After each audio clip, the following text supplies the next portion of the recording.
So normally you would find me only writing on my blog. I don't think I've ever made a video before.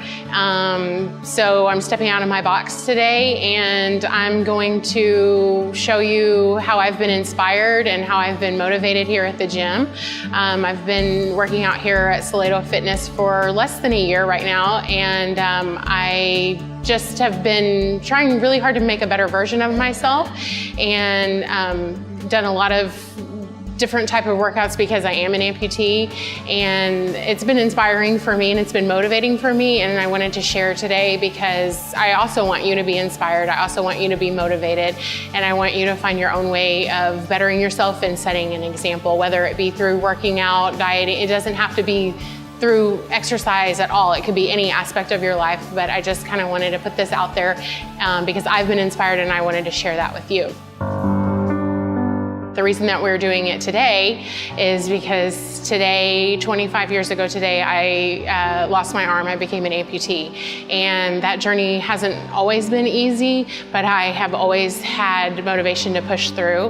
And I have always aspired to be more, to share my story, to push through the hard times, and I know that's not easy for everybody, and it hasn't always been easy for me, but I wanted to kind of just share a fun little way that I'm doing it in hopes to also inspire you. I've been obviously bettering myself physically by being here. My body is leaner and I'm more muscular, but just the fact that I've stuck to it, I've put my mind to it, I've made it part of my routine, has bettered myself mentally, physically, spiritually, the whole thing, because I show myself that I can stick to something, that I am motivated to do it, I guess, but it gives me something to believe in. Like, I believe in myself. I believe that I can do it. And so some of the things that you're gonna see me do here today have taken a lot of practice for me to do, because it's not your norm. It's not your norm because I am missing my right arm. So I can't do a deadlift the same way everybody else would. And so it's bettered myself because I believe in myself and I've set goals, and so I'm reaching those goals. And between Michael, my trainer, and I, we have set some specific goals as far as weights and stuff, but mostly every day I come to see what we can come up with and how far I can push myself. So my end goal is to continue to do this and to not ever give up. A few years ago, I would have told you that this whole process embarrasses me and frustrates me because I look different, but I have reached a point where no, it doesn't embarrass me, it doesn't frustrate me. I'm proud of my story. I'm proud that I can make it my own story. I'm proud that I'm unique. And I'm so proud of myself for getting to that point, which is again why we're here, because I've come a long way in 25 years and I kind of want to pat myself on the back.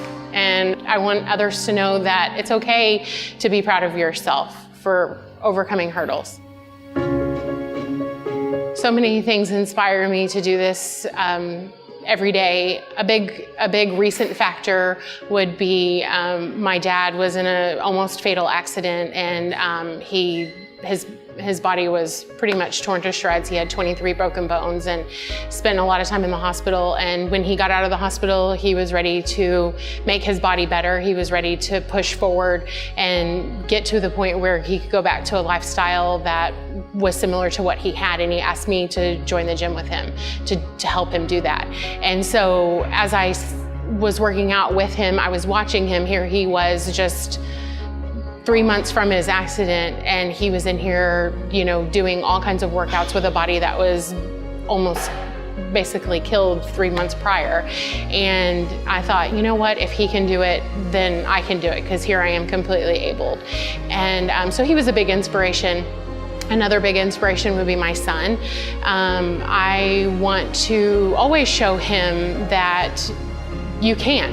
You don't say you can't. He's kind of going through a phase where if he's trying something new, he easily gets frustrated and he says, I can't do it, or he likes to give up very easily. And I never really have given up. From day one, I never gave up. And I want to show him why, and I want to show him how. And I want him to be able to look back and say, wow, my mom really tried her best. She worked so hard to make sure her life was healthy so that she could be here for me. And she taught me to never give up. She taught me what inspiration means. She taught me what motivation means. And she set an example for me. Spiritually, I've grown. Actually, that's why I wore this shirt today. Sweat and Pray Every Day is a little Instagram foundation. They approached my dad and I at the gym right after his accident, and they said, "You look like you guys, y'all are so inspiring," because my dad was showing up at the gym in a walker, like he was barely even moving, and here we were, working out. Anyway, so they gave us these shirts and they said, "We want you to have these shirts because we believe it's important to sweat and pray every day." And I thought, oh my gosh, that's never occurred to me to involve the two. And I am a very spiritual person, but it never occurred to me to put the two together. And so they really actually inspired me to start this journey and to make it to involve my spirituality with working out. So yeah, it's been a journey of multiple things for me. I think on the other end of the spectrum, something else that inspires me are people who aren't doing things with the lemons they've been handed, so to speak. Everybody's gonna have hard things in their life, and it's up to you to figure out what you wanna do with it. And I see so many people who are not doing anything positive with the hardships that they've been handed. And that inspires me to do the opposite, because we're not handed these hardships to just lay around in bed and think negative thoughts about it. We're handed them because we're strong enough to handle them, and we need to do something with them. We need to turn it around into something positive. And so that's also another big inspiration for me. My message to everyone is find what inspires you and let it motivate you until you can become the example that everyone looks to.